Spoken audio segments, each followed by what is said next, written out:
Bonjour, guten tag, yasu, or hello. This edition we're transmitting direct from the Eurozone, where the stage is set for civil unrest as member states compete in the EuroDiVision Contest. On one side we have the Troika, united together to bail out the banks and balance their side of the ledger, deploying a plethora of new austerity measures that have brought poverty and misery to many EU areas. While on the left, we have the general populace, which has responded to austerity with a chorus of protest. To learn more, we get the latest from the EuroDiVision Contest, commencing with La République hellénique de la Grèce. Greece in the streets with belief in a Molotov cocktail will defeat these elite policies. The police will not fail, but the euro will, unless Berlin approves another bailout. By the way, the bill for your war crimes needs to be paid now. Espagne. We stand with Greece. Ya basta. Podemos. We can. Be free from this EU disaster. Children are famished. People are homeless. We have to protest. Elites call it chaos. We call this democratic progress. Austerity here has been just as merciless. Job losses, crop bosses, cuts to public services, water double tax, leaking mass amounts, while the rich slip their riches in Swiss bank accounts. Hey Malakas, you owe Greece money too. In fact, all of the EU must pay a fee whenever they use the words Europe and democracy, or we're gonna sue.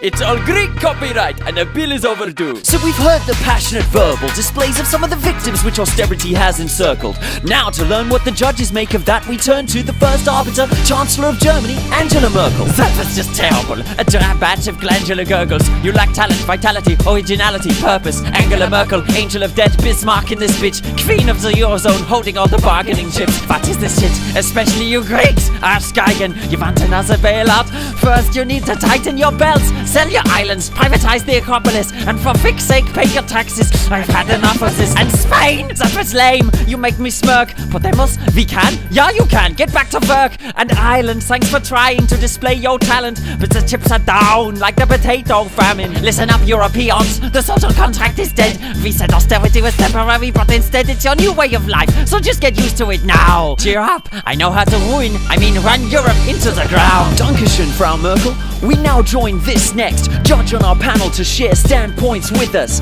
We welcome the Marxist theorist, adroit critic, Slovene philosopher and academic, Slavoj Žižek. My God, I have to clap hands at this revolutionary potential. It's sensual, erotic, like a lap dance, in a Freudian kind of way. You know Lacan? Because all it reminds me of the film Batman. That one where the hero arrives to save our rights, but he's actually a capitalist, dressed in armor like a fascist or a feudalist. You know, the Dark Knight. And look how they frame the criminals as he starts to fight. As anarchists like Joker, or as activists like Bane, and so on and so on. And so who is this Bruce Wayne? Mythologically, you know he is like a new sort of Hades, Greek god of the underworld, lord of the wealthy, and his brother Zeus kidnapped Europa, a Cretan. Okay, so the hidden message Hollywood is leaving is clear then. First, people of Europe, you are all cretins. Second, you must just trust your capitalist rulers, even if they look like masked fascists and striding tyrants, because only they can save you from the rising tide of crime and violence and spiraling cycle of anarchy. But if we look behind these stupid masks using psychoanalysis, we see the real criminals are the governments and banks, who have declared a disgusting class war on the welfare state. But the people of Europe have seen the rank scams and imposters and are in the streets saying fuck you, bankmen and robbers. Hvala Žižek for that intricate Marxist syllabus. We now cross over dialectically in search of a synthesis to the last judge, a person with influence, presently in charge of the IMF, Madame Christine Lagarde. Bonjour, les esclaves, ça va?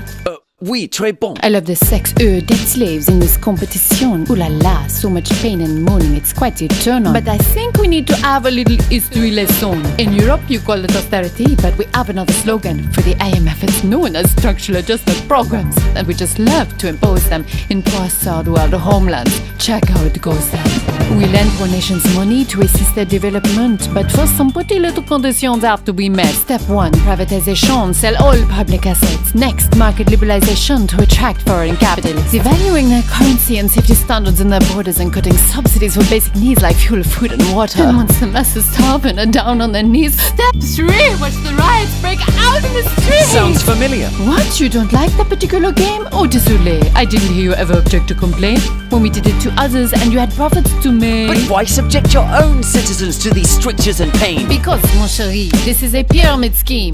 It's part of the plan. At first we let you live in the dream, but then it's your turn to get reamed. So now, s'il vous plaît, bend over, relax, and enjoy this austerity. Merci. Well, we've heard from all sides then. Oh wait, it seems the EuroDiVision Contest is not quite over yet. I'm told there is a late arrival, a wildcard entry. It's hard to see. It's a contestant from l'Australie. Yo, I'm dropping in on this competition to say on behalf of Indigenous mobs and citizens that austerity is nothing new to all the people living under centuries of European colonial systems, and we're still in it. But I'm not here to hate on you, brothers and sisters. I'm here to cheer on your tough resistance, cause mate, we can see that you too have been colonised, even more than we have, cause at least we can recognise it. Should the people protest and elect? Yep, but don't forget, a system cannot fail those it was never meant to protect. So the solution? Forget Occupy, you've done enough of that. Decolonise Europe and do it stat. And with that message, we end our coverage of the EuroDiVision Contest. Thanks to all our guests and judges, we've witnessed noble acts of rhetoric and courage, bold attacks on systemic power structures. So how do we make sense of this current EU crisis? Is it just economics and budgets? Is there a class war behind it? Or has colonization, normally aimed at other nations and continents, been redeployed against Europe's own populace? Seeking answers, we've explored those very narratives, from the streets of Madrid and Frankfurt to the Kimberleys and Athens, where austerity advances and history is happening. Stay tuned for more juice when Rap News is back again.